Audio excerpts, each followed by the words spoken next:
दुनिया की सबसे बड़ी लीग आईपीएल शुरू होने वाली है, लेकिन उससे पहले मेगा ऑक्शन के रूल्स रेगुलेशन आने वाले थे मेगा ऑक्शन से पहले कि किन खिलाड़ियों को रिटेन किया जा सकता है और आरटीएम क्या है। इन सब सवालों का जवाब मिल चुका है। 28 सितंबर को बैठक हुई और ऑफिशियल तौर पे सब चीज़ें क्लियर हो गई। लेकिन अब सबकी नजरें होंगी कि 10 टीम जो हैं उनमें से कौन से ऐसे 6 खिलाड़ी या 4 खिलाड़ी रहेंगे जिन्हें रिटेन करना चाहिए। अगर हम उस पर नजर डालते हैं, सबसे ज्यादा चर्चा का विषय था चेन्नई में किस तरीके से रिटेन पे ही डिपेंडेंट था कि धोनी खेलेंगे कि नहीं खेलेंगे, क्योंकि अनकैप्ड प्लेयर के तौर पे अब कंसीडर किया जाएगा। क्योंकि अब रिटेन में 6 खिलाड़ियों को ले सकते हैं, जिसमें एक आरटीएम रहेगा।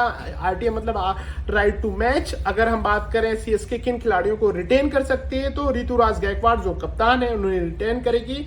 120 करोड़ में से उन्हें 18 करोड़ मिलेंगे रिटेन होने पे। और उसके बाद है रविंद्र जडेजा जिनको 14 करोड़ रुपए मिलेंगे। दूसरे नंबर पर रहेंगे एमएस धोनी, जिनके लिए थोड़ा पैसे के मामले में उनको घाटा करना पड़ेगा, क्योंकि पिछले साल वो जब ऑक्शन हुआ था 22 में तब 12 करोड़ थे। अब लेकिन अनकैप्ड प्लेयर के तौर पे अगर रिटेन करती है सीएसके तो उन्हें 4 करोड़ रुपए देगी। उसके बाद शिवम दुबे और उसके बाद कानवे रहेंगे। उसके बाद श्रीलंकाई मुल्क के गेंदबाज पथिराना, जिन्हें सीएसके ने उन्हें बनाया और उन्हें अपने साथ रखना ही चाहेगी। उसके बाद दूसरी सबसे ज्यादा सक्सेसफुल टीम अगर बात करें पिछले कुछ सालों में रही है तो केकेआर रही है। केकेआर में अगर बात करें श्रेयस अय्यर को रिटेन करेगी। आंद्रे रसल को नो डाउट वो जाने देना चाहेंगे, उन्हें रिटेन करेगी। हर्षित राणा को अनकैप्ड प्लेयर भी हैं, ज्यादा पैसे भी नहीं खर्च करने पड़ेंगे, केकेआर को लाएगी। साथ साथ आरटीएम करना चाहेगी रिंकू सिंह को, सुनील नरेन को, और उसके बाद वो अय्यर को भी लाना चाहेगी जो कि बहुत अच्छे गेंदबाज हैं। उन्होंने अपने परफॉर्मेंस से केकेआर को कई अहम मुकाबले जिताए हैं। फिर मुंबई पे नजर डालते हैं। मुंबई क्योंकि 2024 उसके लिए बहुत कुछ अच्छा नहीं रहा। कई सारे सवाल मुंबई की टीम मैनेजमेंट पे खड़े हुए हैं जब से हार्दिक पांड्या आए। हार्दिक पांड्या को रिटेन करना चाहेगी, सूर्य कुमार यादव को भी रिटेन करेगी।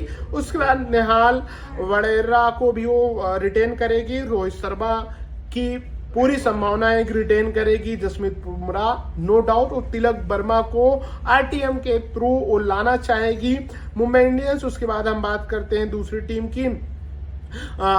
दूसरी टीम अगर बात करें, बाकी जो टीमें खास करके आरसीबी की बात कर लें, आरसीबी में विराट कोहली को रिटेन करेगी। फॉफ डुप्लेसी की संभावनाएं ज्यादा है कि उन्हें रिटेन करेगी। उसके बाद विजय कुमार को भी वो रिटेन कर सकती है।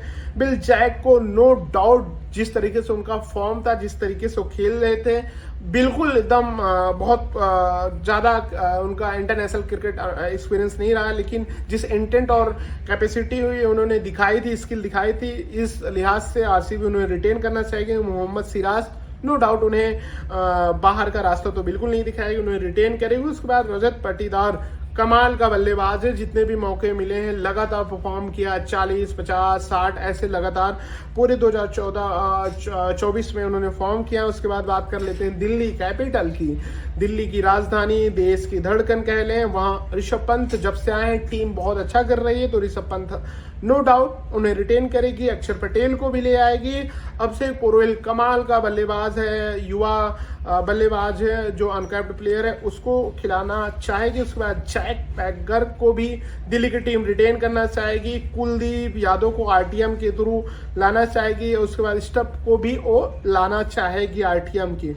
पंजाब की टीमें पे नजर रहेगी। पंजाब की टीम में कई सारे बदलाव हो सकते हैं, लेकिन सैम करन को रखना चाहेगी, रिटेन करना चाहिए। शशांक सिंह जो सनसनी थे 2024 में, जिन्हें गलती से खरीद लिया गया था, यूं सोशल मीडिया पे एक ट्रेंड था, उन्होंने जिस तरीके से पारियां खेली हैं उन्हें तो प्रीति जिंटा एंड कंपनी वापस नहीं भेजेगी, उन्हें अपने पहले रिटेन करेगी। अर्शदीप जिन्हें आरटीएम के थ्रू लाना चाहेगी। हर्षल पटेल उनको भी अपने रखेगी, बहुत अच्छी गेंदबाजी की थी धर्मशाला में खेले गए मुकाबले चेन्नई के खिलाफ, शायद आपको याद होगा जब पंजाब ने खेली थी। उसके बाद लिविंगस्टन को भी रखना चाहेगी। और उसके बाद Rabada no doubt South Africa के बेहतरीन गेंदबाजों में से एक हैं, उनको रखना चाहिए। सबसे ज़्यादा अगर दूसरी सबसे ज़्यादा मुंबई की बात चर्चा में रही और विवादों में रही तो रही लखनऊ की टीम में बात करें, के राहुल को रिटेन कर सकती है, लेकिन के राहुल रुकते हैं कि नहीं ये बहुत इंपॉर्टेंट होने वाला है। उसके बाद वेस्ट इंडीज के ताबड़तोड़ बल्लेबाज पूरन को रखना चाहेंगे। मयंक यादव जो भारत के सबसे सनसनी गेंदबाजों में से एक है, 150 से ज़्यादा फेंक लेते हैं गेंद, तो उनको भी रिटेन करना चाहिए। आरटीएम के तहत स्टोनिस और काउंटिंग कॉक और रवि बिश्नोई को आरटीएम के थ्रू लखनऊ अपने साथ ही रखना चाहिए। अब बात कर लेते हैं गुजरात की टीम में। गुजरात की टीम में कौन से रिटेन करना चाहिए? राशिद खान को नो डाउट रखना चाहेंगी, सुमन गिल को रखना चाहेंगी, मोहित शर्मा जिनकी भी कहानी अपने आप में एक अनोखी है। गुजरात के साथ वो नेट बॉलर के तौर पे जुड़ते हैं, उसके बाद उन्हें टीम में लाया जाता है, उसके बाद जिस तरह से उन्होंने परफॉर्मेंस दी है सबको चौंकाया। यानी कि आप मेहनत और धैर्य के साथ अगर काम करते हैं तो आप सब कुछ हासिल कर सकते हैं। मोहित शर्मा की स्टोरी भी अपने आप में बहुत प्रेरणादायक है। साई सुदर्शन कमाल का बल्लेबाज है, जब भी मौका मिला है इस बल्लेबाज ने, चाहे तमिलनाडु लीग हो, चाहे काउंटी लीग हो या दुनिया की जितनी भी लीग है वहाँ इसने परफॉर्म किया और T20 में भी इसके नाम सेंचुरी है। यानी ओवरऑल जितने भी फॉर्मेट होते हैं सब में सेंचुरी है, तो इनको रखना चाहिए। डेविड मिलर जो अपने किलर बैटिंग से किसी भी गेंदबाज के लाइन लेंथ बिगाड़ देते हैं, यानी कि मार मार के भूत बना देते हैं, तो कहना गलत नहीं होगा, उनको भी रखना चाहिए। मोहम्मद शमी आई होप तब तक फिट हो जाएंगे, उन्हें भी रखना चाहिए। सबसे ज़्यादा हैदराबाद की टीम नज़र रहेगी क्योंकि सबसे ज़्यादा 250 रन बनाने वाली टीम में से एक है। उनमें कमिंस को जरूर रखना चाहिए, ऑस्ट्रेलिया मुल्क के हैं। उसके बाद टेविसेट कमाल की, मैं तो कहता हूँ कि इस T20 फॉर्मेट की बल्लेबाज तो है ही नहीं। मैं इनको कहूँगा भैया दूसरे ग्रह से आए हुए किसी दानों ही जैसे हैं, कि जिस तरीके से मारते हैं, इनके पास ना रहम है ना इमोशन है, किसी भी गेंदबाज को मार मार के ये कुछ भी कर सकते हैं। उसके बाद क्लासन को भी रखना चाहिए। उसके बाद नीतीश कुमार रेड्डी जो टीम इंडिया में T20 सीरीज खेलते हुए नजर आएंगे बांग्लादेश के खिलाफ, उनको भी रिटेन करना चाहिए। भुवनेश्वर कुमार को भी रखना चाहिए। साथ में अब से एक शर्मा को कैसे भूल सकते हैं, जिनकी ताबड़तोड़ बल्लेबाजी हर किसी ने देखा है और एंजॉय किया है मैच में। फिर बात कर लेते हैं राजस्थान रॉयल्स की, कितने रॉयल्टी के साथ जाते हैं अपने प्लेयरों के साथ। संजू सैमसन को नो डाउट रखना चाहेंगे, जॉस बटलर को भी रखना चाहेंगे, संदीप शर्मा को भी रखना चाहेंगे। इनकी भी कहानी बहुत अच्छी है कि किस तरीके से कम बैक करते हैं जब अनसोल्ड हो जाते हैं। संजू का उसमें बड़ा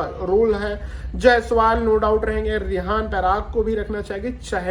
चहल को भी टीम में अपने रखना चाहेंगे। ये 10 टीमों का था कि किन किन खिलाड़ियों को रिटेन कर सकती है और किन को आरटीएम के थ्रू टीम मैनेजमेंट अपने साथ जोड़ सकती है। आपको ऐसा कौन सा खिलाड़ी लगता है हमारी जो सूची थी उससे इतर की इनको भी रिटेन या आरटीएम में कंसीडर कर सकती है, तो आप कमेंट सेक्शन में बताएं। बाकी ऐसे आईपीएल से जुड़ी खबरों को लेकर आते रहेंगे। तब तक बाकी खबरों के लिए, स्पोर्ट्स की खबरों के लिए आप देखते रहें cricket.com।